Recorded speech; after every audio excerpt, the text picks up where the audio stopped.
किसान भाइयों, धान की बुआई का समय निकट है और इस समय सभी किसानों के मन में एक ही प्रश्न है कि हम कैसे एक सर्वश्रेष्ठ बीज का चयन करें जिससे कि हमारा उत्पादन अच्छा हो और जिससे कि हम अधिक लाभ अर्जित कर सकें। किसान भाइयों, आज हम इसी मुद्दे पर बात करने के लिए आए हैं और जानते हैं एक बेमिसाल उपज का बादशाह कहा जाने वाले शंकर धान के बारे में, जिसको उपज का बादशाह कहा जाता है।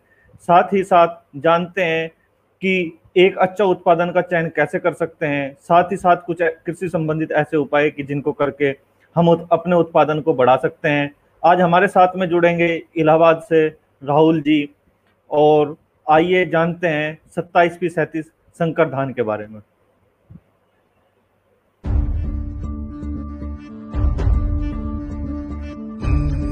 बेमिसाल हो बेमिसाल हो, तपता सूरज टोक न पाए, ओ बरखा बादल रोक न पाए, जो भी हो मौसम का हाल, हर हाल में है ये बेमिसाल।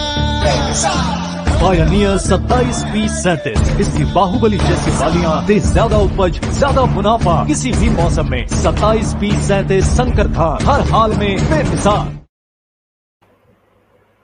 जैसे कि किसान भाइयों, आपने एक वीडियो के माध्यम से देखा कि 27P37 हर मौसम में एक बेमिसाल धान है और इसकी लंबी और गुच्छेदार बालियां हैं, जिसके कारण इसका उत्पादन जो होता है वो अच्छा होता है। आइए स्वागत करते हैं राहुल जी का, जो हमारे साथ में जुड़े हैं इलाहाबाद से। राहुल जी, स्वागत है आपका हमारे ऑनलाइन कार्यक्रम में। तो नमस्कार गौरव जी, और जो भी हमारे किसान भाई और जो भी हमारे दर्शकगण हमें लाइव देख रहे हैं, तो उन सभी का मैं स्वागत करता हूं आज की इस लाइव मीटिंग में। और मैं आशा करता हूं आपका परिवार पूरा सुरक्षित होगा और जो भी गवर्नमेंट की लोकल गाइडलाइन होगी उसका आप पूर्णतः पालन कर रहे होंगे। और कोरोना से बचने के जो भी उपाय हैं, जैसे कि मास्क का प्रयोग करना, समय समय पे अपने हाथ को धुलते रहना और भीड़ भाड़ वाली जगहों में जाने से बचना, सोशल डिस्टेंसिंग का पालन करना, तो ये सब पूर्णतः आप कर रहे होंगे और आप सुरक्षित होंगे। जी राहुल जी, जैसे कि अभी हम आपके जुड़ने से पहले बात कर रहे थे 27P37 शंकर धान के बारे में, और आइए उसी पर चर्चा आगे बढ़ाते हुए बात करते हैं कि आपके क्षेत्र के किसानों का 27P37 के बारे में क्या कहना है। और मैं आपसे आशा करता हूं कि आप 27P37 की सबसे पहले विशेषताएं बताएं और फिर अपने क्षेत्र के किसानों के बारे में बताएं कि उनका 27P37 के बारे में क्या कहना है। बिल्कुल। तो गौरव जी, जैसे अभी आपने जो वीडियो चलाया हुआ था, जिसमें जो भी हमारे किसान भाइयों ने वीडियो देखा था, तो उसमें दो शब्द बहुत ही महत्वपूर्ण थे कि तपता सूरज रोक ना पाए और बरखा बादल टोक ना पाए। तो कहने का मतलब है, चाहे मौसम कैसा भी हो, चाहे ज्यादा गर्मी का मौसम हो, बारिश चाहे ज्यादा हो चाहे कम हो, तो हर हाल में है बेमिसाल। तो पायनियर 27P37 धान की सबसे बड़ी जो खूबी है कि ये हर मौसम में आपको अधिक उपज देता है। तो जैसे कि जब मार्केट में किसान अभी बीज खरीदना शुरुआत कर दिया, जैसे हम इलाहाबाद की बात करें तो धान की बिजाई का समय आ चुका है। तो किसान जब मार्केट में बीज खरीदने जाता है तो वो पहले ये सोचता है कि मुझे सबसे अच्छी पैदावार मिले, दूसरा समय की बचत हो, तीसरा मौसम में हर मौसम में उसकी उपज अच्छी हो। तो उसको क्या है, पहले आज से 4 साल पहले उसको ये तीनों खूबी के लिए अलग अलग धान लगाने पड़ते थे। पर जब से पायनियर का 27P37 क्वालिटिवा कंपनी ने लाया है मार्केट में, तो एक ही धान में सारे किसानों की पूरी समस्याएं खत्म हो गई है। क्योंकि इसकी 4 खूबियों के बारे में हम आज बात करेंगे। पहला, इसकी बालियां जो है बहुत ही लंबी होती है। अन्य हाइब्रिड धानों की बालियों से इसकी बालियों में लगभग 3 से 4 इंच का फर्क होता है। दूसरा, इसकी पैदावार देने के कारण, पहला क्योंकि इसकी बालियां लंबी होती है। आपको पता है कि अगर बाली लंबी होगी तो अपने आप पैदावार धान की अधिक होगी। दूसरा, हर बाली बाहुबली वजनदार बालियां, इसका मतलब यह है कि इसमें दानों की संख्या ज्यादा होती है और हर दाने वजनदार होते हैं, जिससे कि इसकी बालियां भी बहुत ही वजनदार होती है। तीसरा, हर मौसम में ज्यादा उपज। कहने का मतलब यह, चाहे कभी कभी देखते हैं हर साल मौसम अलग अलग रहता है, कभी बारिश ज्यादा होती है, कभी सूखे की स्थिति हो जाती है। पर पिछले 3 सालों में जिन किसान भाइयों ने भी पायनियर 27P37 की खेती की है, वो खुद बताते हैं कि पायनियर मौसम कैसा भी हो, हर मौसम में पायनियर का 27P37 आपको बेमिसाल पैदावार देता है। चौथी इसकी जो खूबी है, इसके दाने चमकदार होते हैं। दाने चमकदार होने से किसान को सबसे बड़ा जो बेनिफिट होता है गौरव जी, कि इनको जब ये मंडी में ले जाते हैं बेचने के लिए, तो इनका धान आसानी से बिक जाता है। तो ये 4 खूबियों के नाते सभी किसान भाई कहते हैं पायनियर का 27P37 हर हाल बेमिसाल है। जी जी राहुल जी, जैसा कि आपने 27P37 की ये विशेषताएं बताई कि इसकी लंबी गुच्छेदार बालियां हैं, इसका चमकदार दाना है और प्रति बाली ज्यादा दाने हैं, ये तो है ही है। साथ में हम चाहते हैं कि आप इलाहाबाद के क्षेत्रीय अधिकारी हैं, तो आप किसानों के बीच में रहते हैं, हम आपसे आशा करते हैं कि आप वहाँ के जो किसान हैं जो जिन्होंने 27P37 लगाया है उनके बारे में बताएं कि उनका क्या कहना है 27P37 के बारे में। तो जितने भी किसान भाई अभी पायनियर का 27P37 लगा रहे हैं, जैसे अगर उन्होंने लास्ट ईयर कई किसानों ने केवल ट्रायल के तौर पे 1-1 एकड़ की खेती की हुई थी, और जब हमने उनके बाद कटाई के बाद हम उनसे मुलाकात करने गए तो बोले सर इसका रिस्पांस इतना अच्छा है कि इस बार हम कम से कम इसको अपने जितना भी हमारे पास 4 एकड़ 5 एकड़ की खेती है पूरा हम पायनियर 27P37 लगाने का विचार बना रहे हैं। क्योंकि मैंने जैसे बताया कि इस बार मौसम कुछ ज्यादा सही नहीं था, अन्य हाइब्रिड धानों में जो है थोड़ा चेपीनेस की कई तरीके की समस्याएं आई, पर पायनियर का 27P37 में कोई भी समस्या नहीं आई। तो जितने भी किसान भाई पायनियर का 27P37 लगाए थे इलाहाबाद में, वो पूर्णतः इस धान से संतुष्ट है, क्योंकि ये समय की भी बचत करता है, जिससे कि आने वाली खेती रबी की गेहूं, सरसों और आलू की भी खेती को उनको पर्याप्त समय मिल जाता है। तो इलाहाबाद के किसानों का यही कहना है कि एक धान में उनको हर चीज, उनकी जितनी आवश्यकताओं थी धान की खेती को लेके, वो उनको पायनियर 27P37 से उनकी पूर्ति हो जा रही है। जी जी राहुल जी, मैं आप ही के क्षेत्र के एक किसान हमारे साथ में जुड़े हैं, आइए सुनते हैं एक किसान की जुबानी और 27P37 की कहानी। नमस्कार दोस्तों, मैं शिव शंकर मिश्रा, ग्राम राजापुर, पोस्ट रामगढ़, कोरांव, प्रयागराज से। आज मैं चर्चा कर रहा हूँ पायनियर 27P37 संकर धान के बारे में। मैं विगत 2 वर्षों से पायनियर 27P37 को अपने यहाँ लगा रहा हूँ। मैंने अनुभव प्राप्त किया कि इसके पूर्व जो भी संकर धान में लगाया करता था उसकी अपेक्षाकृत प्रति एकड़ में 4 से 5 कुंटल पैदावार पायनियर 27P37 ज्यादा दे रहा है। यह पैदावार ज्यादा दे रहा है, इसके जो कारक हैं उसके बारे में मैं चर्चा करना चाहूंगा। सबसे पहला कारक यह है कि यह पानी की कमी को भी आसानी से झेल लेता है। दूसरा, इसकी बालियां अन्य किसी भी संकर धान की बालियों के मुकाबले ज्यादा बड़ी होती हैं, दाने सघन लगते हैं, दाने ज्यादा वजनदार होते हैं। ये विशेष कारक हैं जो कि कहीं न कहीं से किसी भी अन्य संकर धान के मुकाबले ज्यादा पैदावार देने के लिए सक्षम होते हैं। इसकी एक विशेष और मैं बात करूंगा इसकी खास विशेषता की, इसके दाने अन्य किसी भी संकर धान के मुकाबले ज्यादा चमकदार होते हैं, कारण जिसका परिणाम स्वरूप हम इसको कहीं भी किसी भी जगह ले जाकर के आसानी से उचित मूल्य में बेच सकते हैं।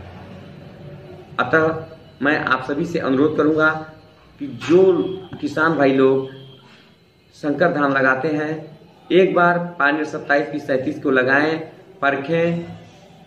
निश्चित तौर पर मैं उनको विश्वास दिलाता हूं कि वो किसी अन्य संकर धान को लगाना भूल जाएंगे। हर हाल बेमिसाल, हर किसान बने धनवान। जय हिंद, जय भारत। जैसा कि अभी हमने शिव शंकर जी को सुना, ये आप ही के क्षेत्र से थे और इन्होंने भी 27P37 को लगा करके अपने उत्पादन को बढ़ाया है। साथ ही साथ ये एक संतुष्ट किसान है क्योंकि इनको मंडी में भी 27P37 का अन्य हाइब्रिड के मुकाबले अच्छा दाम मिला है। आइए ऐसे ही हमारे साथ में एक किसान जुड़े हैं मिर्जापुर से, जो अपने अनुभव को हमारे साथ में साझा करना चाहते हैं। मेरा नाम है सुखनंदन दुबे, ग्राम निवास, पोस्ट सदर, जिला तहसील सदर, जिला मिर्जापुर। मैंने जो है धान लगाया था 27P37, बहुत ही अच्छा पैदावार हुआ, जिसमें कि उसको काटने के बाद हमने सरसों लगाया। सरसों का भी बहुत अच्छा पैदावार हुआ, इसलिए 27P37 का इसलिए हम लोग ज़्यादा डिमांड कर रहे हैं। हमारे यहाँ समय से बीज आ जाए, लोग लगवाएंगे। हमारे काफ़ी किसान जो है कि इच्छुक हैं, इसलिए कि ये बहुत ही जल्दी पैदा हो जाता है, पैदावार भी इसका अच्छा है। तो इसलिए हमारे किसान यही चाहते हैं कि हमको पैदा भी मिले, समय कम मिले। और दूसरी चीज़ यह है कि ये ऑलराउंडर है, ये पानी में भी बेमिसाल है और जो है कि ये झूरे भी बेमिसाल है। उसका पैदावार बहुत ही अच्छा हुआ था। और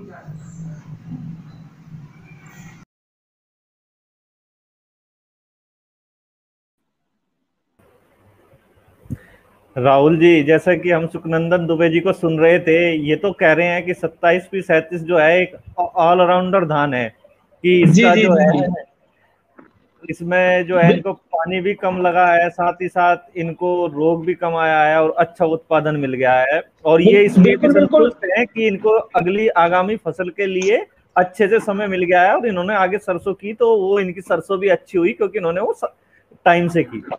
बिल्कुल गौरव जी, जैसे ये मिर्जापुर से जुड़े हुए थे, मैंने इलाहाबाद के भी फार्मर को जो है उन्होंने अपनी बात को रखा। तो 27P37 की अगर बात करें तो जैसे किसान भाई ने बताया ऑलराउंडर, ऐसा ही नहीं कि केवल ये यूपी में पैदावार दे रहा है। अगर हम बात करें जहां पे भी धान की खेती होती है, चाहे हम बात करें यूपी की, महाराष्ट्र, मध्य प्रदेश की बात करें, छत्तीसगढ़ की बात करें, झारखंड की बात करें, तो भारत में जहां भी धान की खेती होती है तो हर हाल मतलब जैसे हम बताते हैं हर प्रदेशों में इसकी जो पैदावार है अन्य हाइब्रिड धानों से, अन्य कंपटीशन से इसकी पैदावार अच्छी है। हर मौसम में इसकी उपज ज्यादा है। और ये ऑलराउंडर वाकई में जो किसान भाई बता रहे थे, ऑलराउंडर धान ये वाकई में है। जी जी राहुल जी, ये तो बात हुई 27P37 की विशेषताओं को लेकर के, किसान के अनुभव को लेकर के। और आज धान का जो सीजन है, बात की जाए तो बिल्कुल निकट है, किसान भाई धान खरीद भी रहे हैं। तो मैं आपसे आशा करता हूं कि आप कुछ ऐसे कीमती सुझाव बताएं, जिससे कि कोई ऐसे तरीके बताएं कि जो करके किसान एक अच्छा उत्पादन ले सके। और वो कैसे नर्सरी तैयार करे, या उसको किस समय पर नर्सरी को रिप्लांटिंग करना चाहिए, यह सभी जानकारी आप यदि किसानों को देंगे तो वो कहीं ना कहीं अपने उत्पादन को बढ़ाने में सहायक होंगे। तो धन्यवाद गौरव जी। जैसे कि अभी धान की बिजाई शुरू होने वाली है, फार्मर नर्सरी डालने के लिए अपना प्लॉट तैयार कर रहे हैं। तो उन सभी से मेरा निवेदन है, जैसे उन्हें 1 एकड़ में अगर धान की खेती करनी है तो 1 एकड़ में जो बीज का सीड रेट रहता है, जो उन्हें बीज की मात्रा डालनी है, 1 एकड़ के लिए उन्हें 6 किलो बीज पर्याप्त रहते हैं। उन्हें 1 एकड़ में 6 किलो बीज की मात्रा डालनी है। उसको जब बीज आप लेके आ रहे हैं, उसको आपने पैकेट खोला और उसको आप 8 से 10 घंटे पानी में भिगो दिए। उसके बाद फिर आपने उसको 10 से 12 घंटे बाद पानी से निकाला और जूट के बोरी में ढक के उसको रख दिया अंकुरण के लिए। और लगभग 18 से 24 घंटे के अंदर आपके धान में अंकुरण आ जाता है। उसके बाद ही जब अंकुरण सुनिश्चित कर ले कि आपके धान में अंकुरण आ गया है, उसके बाद आप धान को जो है ले जाके उसकी बुआई, धान की बिजाई करिए। और जब भी बिजाई करिए, मेरा सभी किसान भाइयों से निवेदन है कि शाम के समय करें और ताजा पानी भरकर ही करें। और दूसरी सबसे महत्वपूर्ण चीज, जिस भी खेत में, जितने भी खेत में आपको धान की रुपाई करनी है, तो उसके कम से कम 10वें हिस्से में आपको नर्सरी डालनी चाहिए। जिससे कभी कभी क्या होता है, किसान भाई छोटी सी जगह में नर्सरी डाल देते हैं, तो उससे क्या होता है, पौधों की ग्रोथ नहीं हो पाती। तो वो पौधे लगभग जो 21 से 25 दिन में जिसकी धान की रुपाई करना रहता है, वो 30-35 दिन में जाके पौधे तैयार होते हैं, पौधे कमजोर रहते हैं। पर जब अगर पौधे आप पर्याप्त जगह में डालेंगे तो पौधों की जो शुरुआत होगी वो स्वस्थ होगी, जिससे कि आपको जो है पैदावार भी अच्छी मिलेगी। जी, जैसा कि आपने राहुल जी बताया कि हमको जो अपनी नर्सरी तैयार करनी होती है, वो अपना जितना हम धान लगा रहे हैं तो उसके एक 10वें हिस्से में तैयार करनी होती है। यदि हम एक एकड़ की बात करें तो 1 एकड़ में 4046 वर्ग मीटर होता है। तो लगभग हमको मतलब 100 वर्ग मीटर में अपनी 400 वर्ग मीटर में अपनी नर्सरी तैयार करनी होगी। जी जी। और जब भी आप नर्सरी तैयार करें तो मेरा आप सभी से निवेदन है, उसकी चौड़ाई कम रखें और लंबाई ज्यादा रखें, कि जिससे कि आपको खेत में बार बार ज्यादा घुसना ना पड़े। और कुछ भी छोटी मोटे अगर उसमें घास निकालनी है या कोई पानी कहीं से निकालना है, तो आप बाहर से ही खड़े होकर चारों तरफ से आप अपना निकालने, ज्यादा आपको खेत में जाना ना पड़े। और जब भी आप धान की नर्सरी डाल रहे हैं तो स्टार्टिंग के 3 दिन में उस खेत से पानी निकाल दीजिए और शाम को पुनः लगा दीजिए। ये प्रक्रिया आपको लगभग 3 दिन करनी है। अब उसके बाद नर्सरी के बाद सबसे महत्वपूर्ण चीज, दूसरी चीज आती है धान की रोपाई की। तो जब भी आप धान की रोपाई कर रहे हैं, मेरा आप सभी किसान भाइयों से निवेदन है, 1 एकड़ में आपके 1,32,000 पौधों की संख्या रहनी चाहिए। मतलब कहने का मतलब 1 वर्ग मीटर में आपको 33 पौधों की कम से कम रोपाई करनी है। तो मेरा आप सभी से निवेदन है कि 1 वर्ग मीटर में कम से कम 33 पौधों की रोपाई करें, जिससे कि आपकी पैदावार अच्छी आए, जिससे कि आपका 10% कम से कम अगर आप पौधों की संख्या सही रखते हैं तो आपकी 10% उपज बढ़ती है।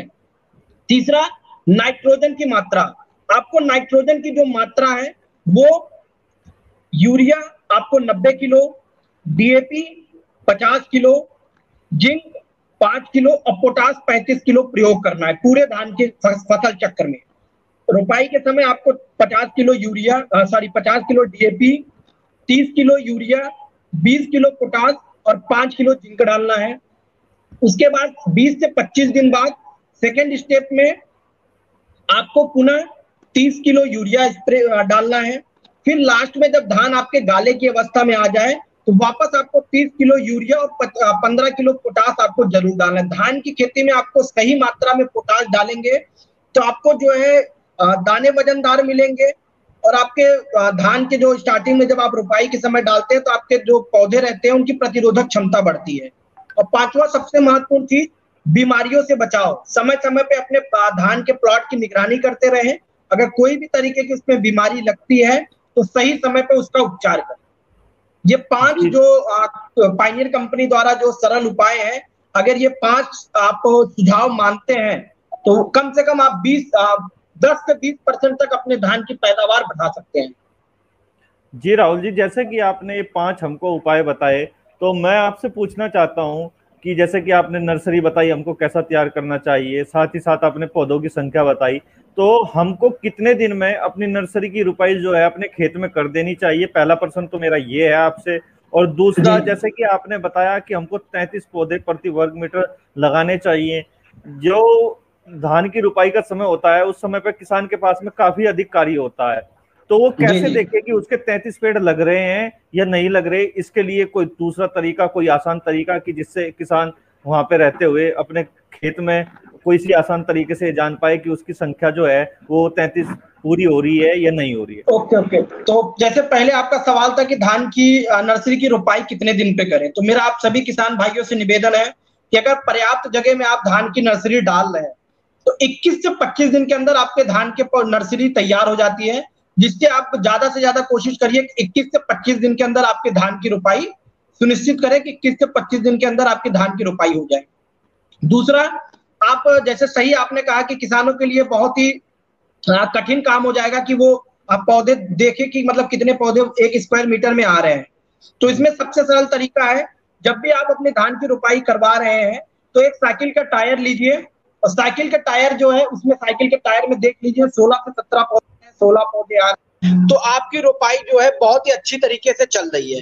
तो मेरा आप सभी किसान भाइयों से निवेदन है कि ये केवल एक सिंपल सा एक बार आप ट्राई कर लीजिए। उसके बाद अगर उसमें पौधे कम आ रहे हैं तो आप जो है अपने जो भी आपके कर्मचारी लगे हुए धान लगाने के लिए, तो उनको कहिए कि पौधे थोड़ा 1-2 बढ़ाते चलें। अगर ज्यादा आ रहे हैं तो उनको कह दीजिए कि पौधे घटाते चलें। जी राहुल जी, आपने काफी कीमती जानकारी दी और मैं आशा करता हूं कि किसान ऐसा करने से कहीं ना कहीं अपने लाभ को बढ़ाएंगे और अच्छे से धान की खेती को कर पाएंगे। साथ ही साथ राहुल जी, मैं आपसे चाहता हूं कि यदि कोई किसान भाई किसी तकनीकी कारण से राहुल जी से हमारा संपर्क कट गया है, आइए हमारे साथ में जुड़ रहे हैं मिर्जापुर से क्षेत्रीय अधिकारी रश्मि जी। स्वागत है आपका हमारे ऑनलाइन कार्यक्रम में। जैसा कि अभी हम 27-37 धान के बारे में चर्चा की, हमने उसकी विशेषताओं के बारे में चर्चा की, साथ ही साथ हमने चर्चा की कि हम क्या क्या उपाय करके अपने धान की खेती को और अच्छे से कर सकते हैं और अपने उत्पादन को बढ़ा सकते हैं। जी रश्मि जी, मैं चाहता हूं कि आप हमें बताएं कि हमारे किसान भाइयों को यदि कोई परामर्श कंपनी से करना है तो वो किन किन माध्यम से कर सकते हैं? कोई टोल फ्री नंबर हो या हमारे किसान भाई कैसे जुड़ सकते हैं? जी गौरव जी, नमस्कार सारे किसान भाइयों को जो आज हमारे साथ जुड़े हैं। तो किसान भाइयों, अगर आपको कोई भी परामर्श चाहिए या आपको किसी भी तरह का सपोर्ट चाहिए हमारी कंपनी से, पायनियर से, आपको आपके सवाल है किसी भी तरह के, तो आप 2-3 उपाय करके जो है हमसे जुड़ सकते हैं। पहला उपाय कि अगर अभी आपका कोई सवाल है तो आप कमेंट बॉक्स में करिए, उसका जवाब हम जरूर देंगे। और धान का जैसे आप बीज खरीदते हैं, पायनियर बीज खरीदते हैं, उससे जुड़े हुए अगर आपको कोई तकलीफ आती है, आपको लगता है कि कुछ आप कम बेसी हो रहा है, आपको नहीं पता है तकनीक, तो तकनीक जानने के लिए आपके स्क्रीन पे एक नंबर अभी आ रहा होगा, ये पायनियर परामर्श का नंबर है, जो कि आप डायल करके अपने जो है जो भी सवाल है इन पे आप पूछ सकते हैं। यहाँ पे आपको हर तरह की जो है हेल्प मिलेगी।